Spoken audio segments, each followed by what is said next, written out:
is 7:34, time for the 7:34. I'm Jason DeRusha. It is Monday, June 1st. Glad to have you with us as we update you here on our daily look at what's going on in the news. We start you off with the weather forecast because, ooh, boy, it is going to be hot this afternoon. 86 at 4 p.m.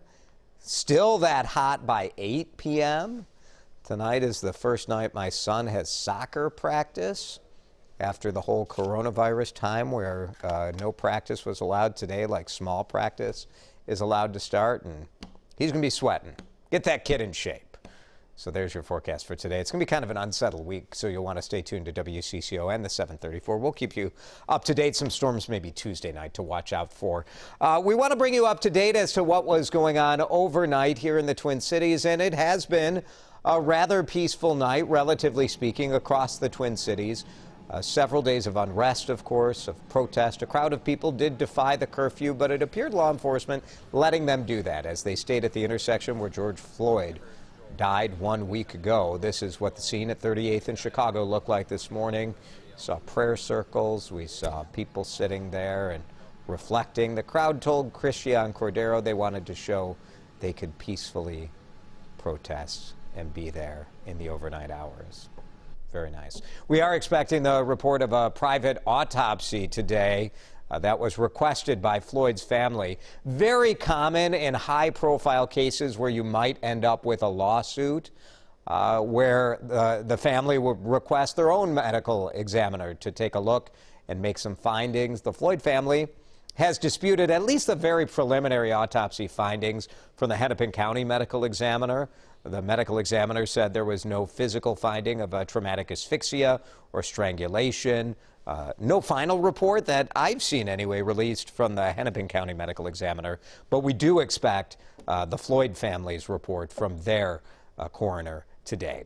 Last night, a curfew did lift at 6 a.m. We don't know if there's going to be a curfew continuing today or major highways closed. They were closed last night.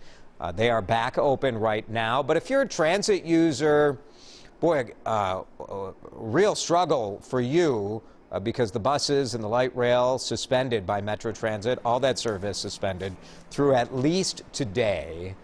So we'll get to more on all of these headlines in just a moment. Fire destroyed 4 businesses in North Minneapolis early this morning.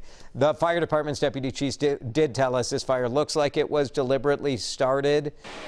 This really the only trouble spot overnight, but a rough one for sure, right? One of the businesses, Mailbox Solutions Plus.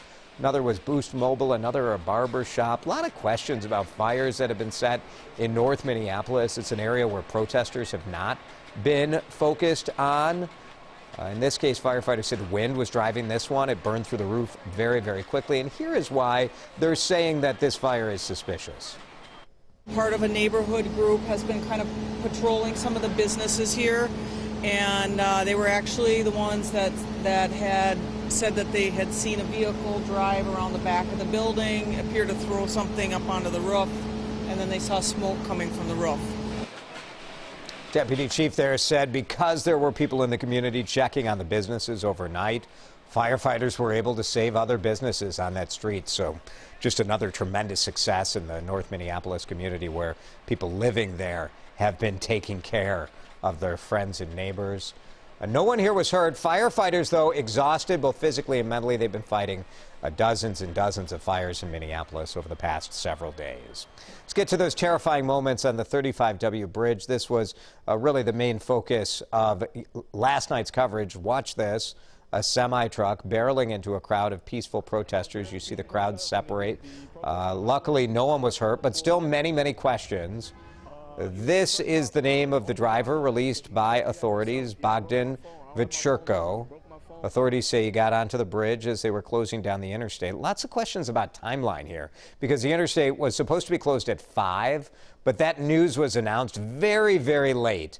So we don't know if there was kind of a mess up by MnDOT in the way they closed the highway. Lots of reaction to this. Police officers spraying a chemical irritant to break up the crowd. Of course, at this point, they didn't know if the truck was intentionally placed there. Was it there as a potential weapon of some force, some form?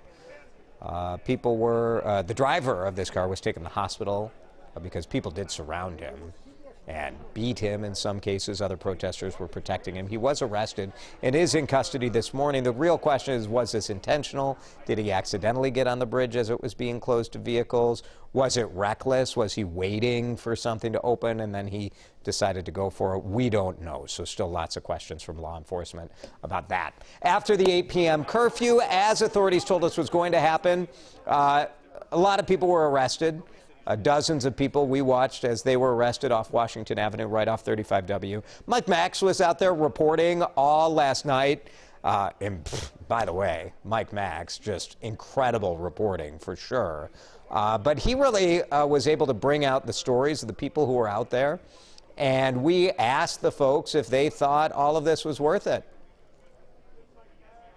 We're human. We're citizens first. At the end of the day, he might be wearing a uniform. I'm not, but we can connect in any way. You know what I'm saying? I don't have no hate towards these police officers around me. I really don't. I just want everybody to come together and treat each other equally. So, did you notice there, right at the end, the first protester and the state trooper were both smiling?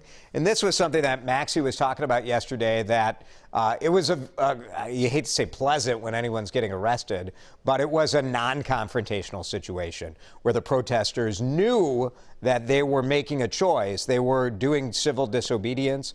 They expected to be arrested, and they were. Very different than, of course, the arrest that we saw 1 week ago today, that arrest that started the past week of protests. As far as the legal case goes, Minnesota Attorney General Keith Ellison is now leading the charge to justice for George Floyd's death.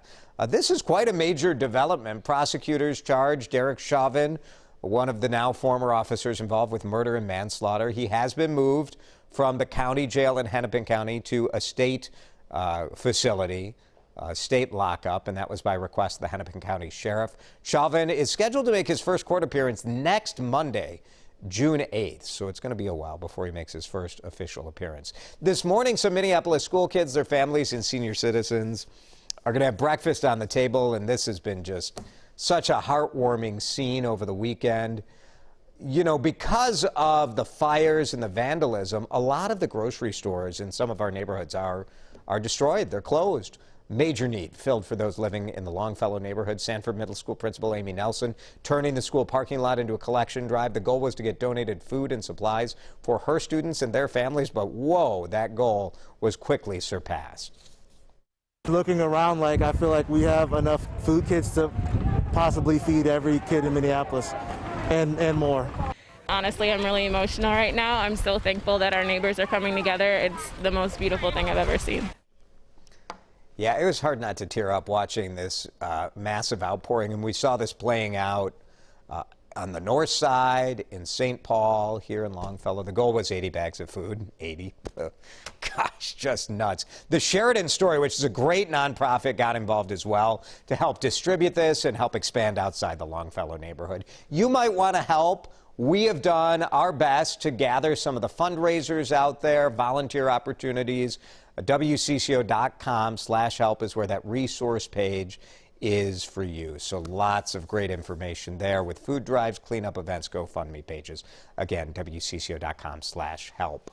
With all that's been going on, it is easy to forget that we are still in the middle of the coronavirus pandemic. The state of Minnesota is reopening a little bit more today. Many restaurants, salons, and barber shops will be allowed to reopen. Limited capacity restaurants, patio, and rooftop dining only. Sidewalk cafe okay as well. Outdoor stuff.